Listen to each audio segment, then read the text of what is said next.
और अगर आपकी घोषणा रॉन्ग है, यीशु मसीह भी आपको बचा नहीं सकते। मालूम है? पता है क्यों नहीं बचा सकते? यहां पे देखो, लूका 10 उसकी 17 से 19। वो 70 आनंद से कहने लगे, हे प्रभु, तेरे नाम से दुष्ट आत्माएं भी हमारे वश में। उसने उनसे कहा, मैं शैतान को बिजली की नाई स्वर्ग से गिरा हुआ देख रहा था। देखो, मैंने तुम्हें सांपों और बिच्छुओं को रौंदने का और शत्रु की सारी सामर्थ पर अधिकार दिया। किसी वस्तु से तुम्हें कुछ भी नुकसान नहीं। ये यीशु मसीह कहता है, ये तुम्हारे लिए क्या है? घोषणा। पर तुम्हारी घोषणा क्या है? इस वचन के खिलाफ। अगर यीशु मसीह के खिलाफ घोषणा करोगे तो वो बचाने कैसे आएगा? कैसे आएगा बचाने?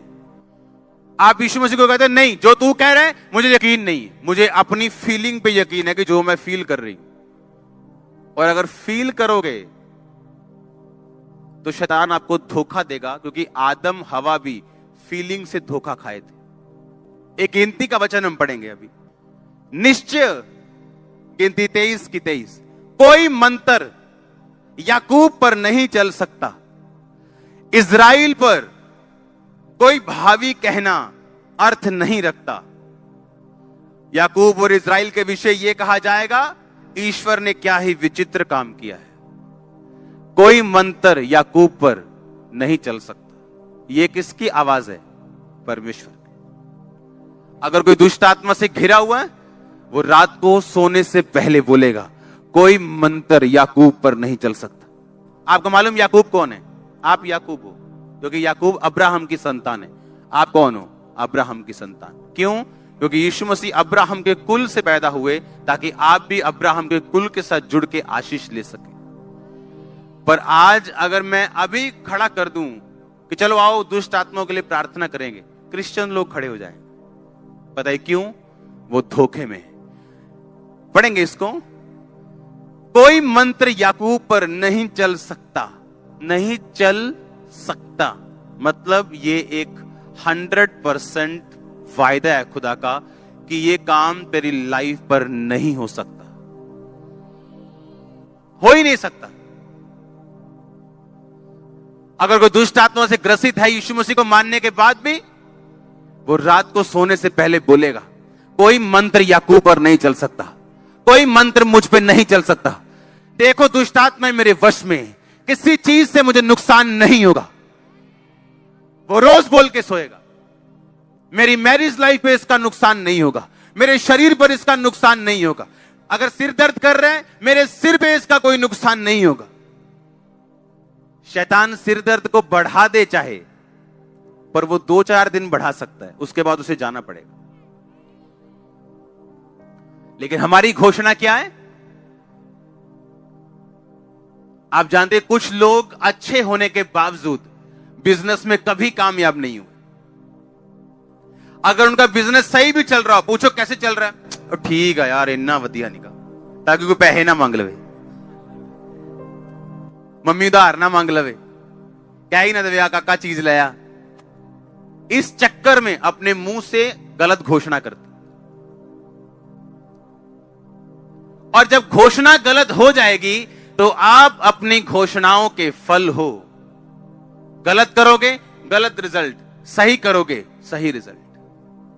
लिखा कोई मंत्र, कोई जादू, कोई टोना याकूब पर चल ही नहीं सकता, पॉसिबल ही नहीं है।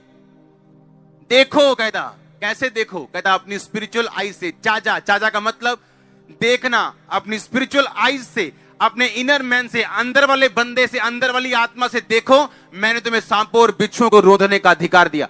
आज जूती पकड़ लेना घर जाके और जूती वाली प्रार्थना करना शैतान के ऊपर। हम करते थे ऐसा, जूती वाली प्रेयर, जूती लेके शैतान के ऊपर प्रेयर, उसको शर्मिंदा करने के लिए। कहता कोई मंत्र याकूब पे चल नहीं सकता। पर अगर आप इस घोषणा से वाकिफ नहीं है तो मंत्र चलेगा, क्योंकि आपको मालूम ही नहीं आपका अधिकार क्या है। शैतान आएगा, मंत्र मारेगा आप पे, आपका सिर दर्द शुरू होगा, आप कुछ नहीं बोलोगे, वो बैठा रहेगा। उसको मालूम है ये बंदा आत्मिक अनपढ़ है, इसको कुछ नहीं मालूम, इसको हराया जा सकता है। और जैसे आपको मालूम होगा बाइबल क्या कहती है, फिर से पढ़ेंगे लूका 10 के 17 से 19। वो 70 आनंद से कहने लगे, तेरे नाम से दुष्ट आत्मा हमारे वश में। 19 शायद सीधा पढ़ेंगे, देखो मैंने तुम्हें सांपों और बिच्छुओं को रौंदने का, बचने का कि रौंदने का। देखो बचना होता है कि आप गली में गए, कुत्ते से बचे, भागे, आइए ये करके घर चढ़ गए, ये होता है बचना। रौंदना होता है सोटी पकड़ी और मारी उसको और रौंद दिया। परमेश्वर कहता है मैं रौंदने का अधिकार देता हूं, सांपों और बिच्छुओं को रौंदने का अधिकार देता हूं, और शत्रु की सारी सामर्थ पर अधिकार देता हूं। आधी अधूरी के सारी। अगर वो घर में 10 तरह की प्रॉब्लम्स लेके आया है, सिर दर्द है, मैरिज नहीं हो रही, फाइनेंस प्रॉब्लम है, तो सारी जाएंगी कि 9 जाएंगी? अब प्रॉब्लम ये है, मुझे अंगीकार करना है रोज सुबह उठ के, रोज शाम सोते वक्त, कि उसने मुझे शत्रु की सारी सामर्थ पे अधिकार दिया। किसी वस्तु से मुझे कुछ भी हानि नहीं होगी, मेरे बच्चों को नुकसान नहीं होगा, मेरे फाइनेंस को नुकसान नहीं होगा। आप मेरी बात समझ रहे हो क्या? और ये वर्ड्स होंगे जो आपको बनाएंगे, ये वो वर्ड्स होंगे जो एक बीज आपकी लाइफ पे रिलीज कर देंगे, और इन्हीं शब्दों का फल आप खाने वाले हो। होली स्पिरिट कह रहा है मुझको, मैं आपको प्रोफेसी दे रहा हूं, मैंने कहा इन शब्दों का फल आप खाने वाले हो। आप मेरी बात को समझ रहे हो कि नहीं?